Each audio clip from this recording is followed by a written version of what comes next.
First of all, thank you so much for coming to the podcast, Instagram, TV. I'm not really sure what this is going to be yet. I'm depending on how long this is.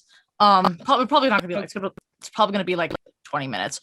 So thank you so much for coming on. Like we always seriously appreciate it. So if you could just introduce yourself to everyone and explain what your role is in your band and music, stuff like that. Hi, my name is Herci Edlyn, and I am from Mexico City. I am a singer ever since I am 16 years old, and I am 27. And I am the lead singer of a heavy metal. Well, it's not heavy metal. It's a metalcore female band called the Hellish. Yeah, that's like the main, like the huge reason why I had you on, because I've never heard of an all-female metal band, especially from another country. How did you get into that? Well, it's quite funny because I was trying to form my own female band, and so I reached out to the former drummer, and she was like, you know what, we just ran out of singer, let's say, why don't you come with us instead of me come with you, and let's see what happens. And just I came into the band, and the band was pretty much really bad, and we had to work quite a lot. I've been in this band for like I think 4 years, but at the beginning it was really bad. We had to work our asses off. Oh, very cool. I looked on Spotify, and you are a self-described barbie-core band. What is barbie-core? Yeah. Well, it was a joke that suddenly became a little serious because I was recording this EP, the newest one, and my vocals were a little pop. You know what I'm trying to say? Actually, there is a song in which the vocals are type of a Britney Spears kind of thing, but the song is super heavy, and so it began as a joke, like we are a barbie-core metal band, because it has like a little bit of a pop side into it because of the vocals, but at the same time super heavy. And so we are about to launch a new song which is totally different to Ocean. It's more pinky, it's more like girly, but it's still metal. So we decided to just make it a concept. Totally. That's so interesting. I was curious as to how an interest sparked in metal for you. What drew you to metal? I started to listen to metal music when I was 13 years old. As a normal teenager, I was super angry because of pretty much anything. And so I had a friend, and he called me to my house, and he was like, you have to listen to this. And I was like, okay, I will. And it was Mudvayne and Static X, and the rest is history. I just got into metal. The fact that I am now in a band, it's also kind of a weird thing, something that just kind of happened. As I told you, I was trying to form my own band, but these girls took me in. So I don't know. I don't know. It just happened, life things. When I first I grew up with like the Wiggles, so I'm a little bit different. So obviously this is, being in a metal band as a woman is very unconventional. What advice do you have for women who are aspiring to break the conventional mold of the music industry? Something that I always say to my girls is like, we don't want to play that game that some women play, like, oh, we are victims of society, or the only thing we have to prove we are worth it's through our music. So if you girls want to try it, just do it and don't talk about it. Just do it. The only way in life to prove yourselves is through results. My advice is just do it, but do it right, because there is a lot of competence out there, and there is a lot of people doing things okay out there. So you don't want to be like the weak one, you know what I'm trying to say? And you don't want people to use the fact that you're a woman as an excuse to say, oh, they are bad, you're a bad musician because you're a girl and you don't practice enough or stuff like that. You don't want them to give excuses. You just want to get things right. So practice, put your heart into it, and everything should be fine.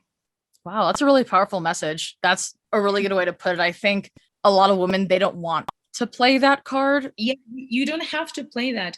You have to play the rules that men are playing. we don't have to talk about it. We have to prove that we are on the same level. I think I honestly 100% agree with you.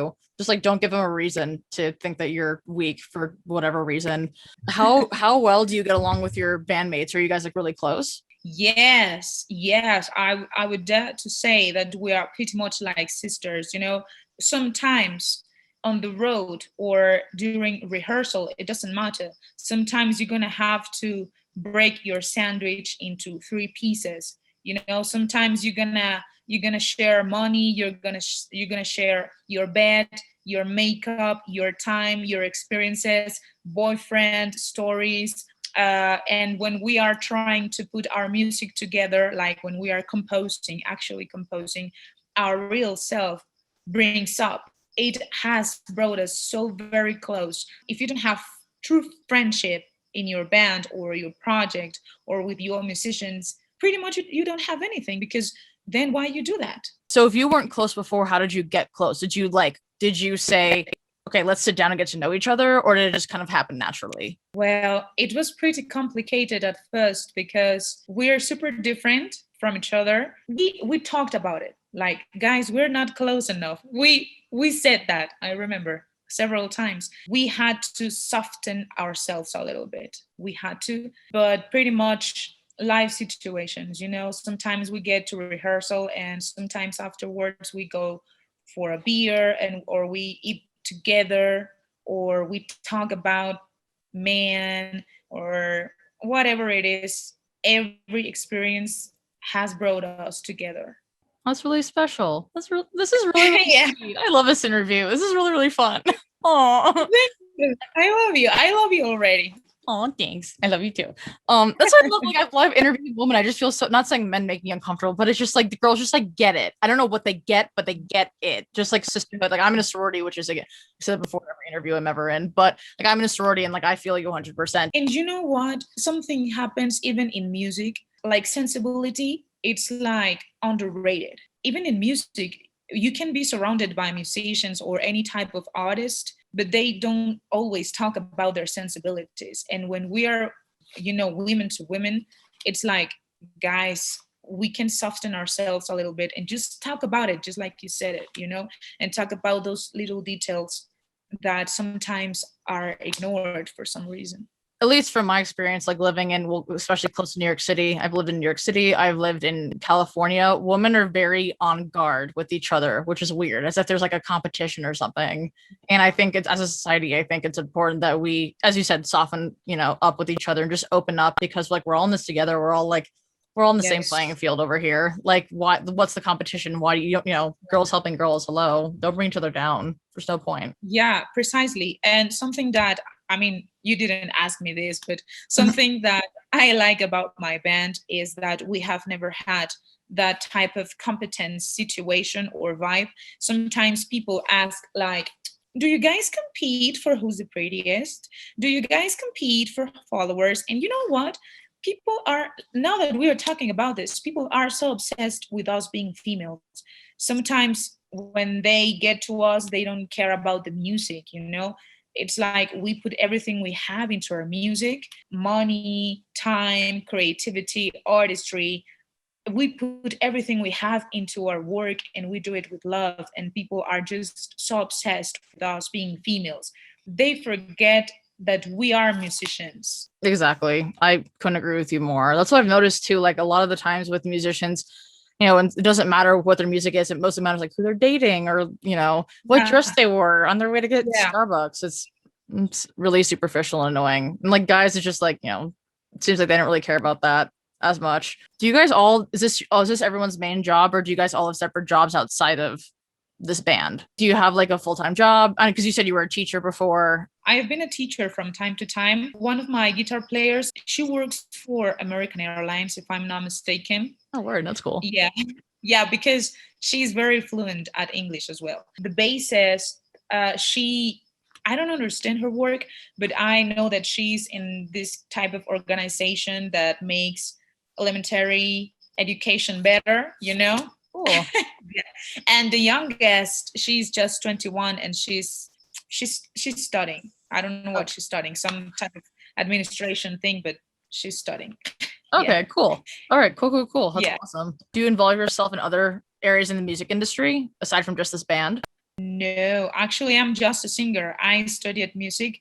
So what I do in my free time is that I sell clothes. So do you have a boutique or is it just out of your home, like at like an Etsy store or something? Actually, I have like an Instagram account and that type of thing, but I want to make it physical. I want to have my physical boutique. I'm working on that. Actually, if we get to talk in a couple of months, probably I will get that. Ooh, But very cool. yeah, Nice. I should get you a nice T-shirt. Oh, thank you. I'll take it. I'll buy it. I'm down. I work at a boutique right now, I actually. could do it. No, as a gift. As a gift, I could do that.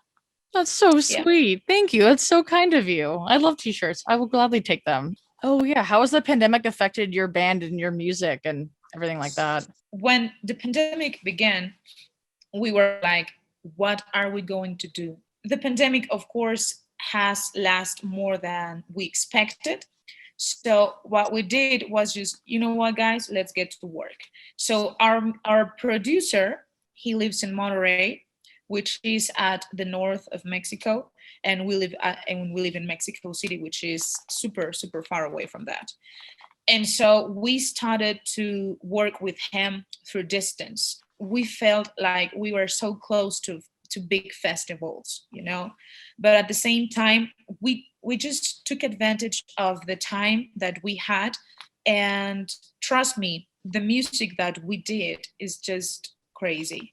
And if it wasn't because of the pandemic, we wouldn't have been able to do that because we had so much time to do it. And the pandemic affected, but at the same time it made us better. We said, you know what, we can sit here and wait, or we can use this time.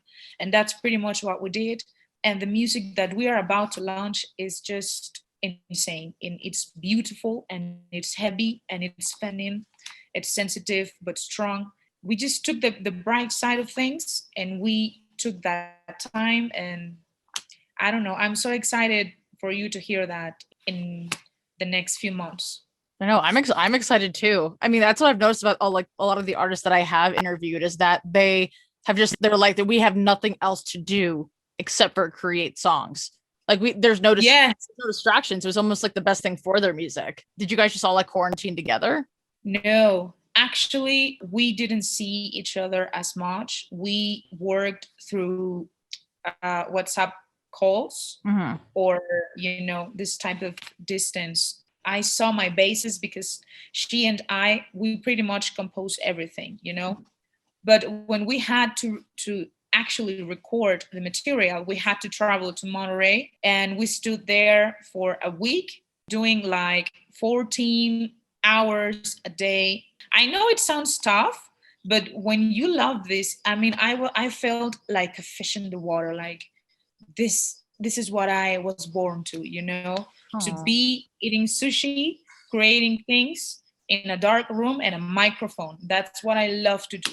It was magical, beautiful. I Incredible. mean, I cannot explain enough. I mean, I don't have a way to explain how beautiful that experience was, to just create music during crisis time. And I don't know, it's beautiful. It's just beautiful. And I hope that gets reflected in our music. That's so beautiful. And I'm so happy to hear that you're happy and that you're able to do something aside from be scared about a virus. It's a little complicated during these times, but we have to try it. If it wasn't because of the pandemic, I don't believe that we had done something as beautiful as we did. And it's because when you take the best things from something bad, from something sad, I don't know why it turns so beautiful. I don't know how it works, but it works. Oh yeah, like some of the best I write poetry sometimes, and like so the best poetry I ever wrote was like after a breakup, and I Yeah. was and like when I'm happy, I'm like I got nothing. I'm like I have literally no material to write about. Yeah, absolutely.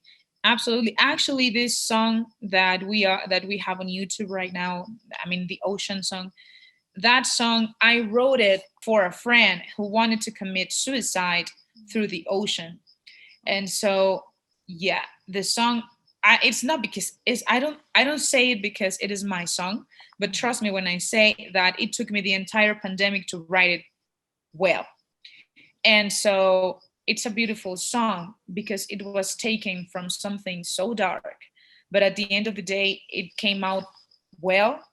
It's pretty much like a love song, but it's like a love letter, but it's not that type of romantic love. Like, it's the love that you have for a friend. That is unbelievably beautiful. Oh my God.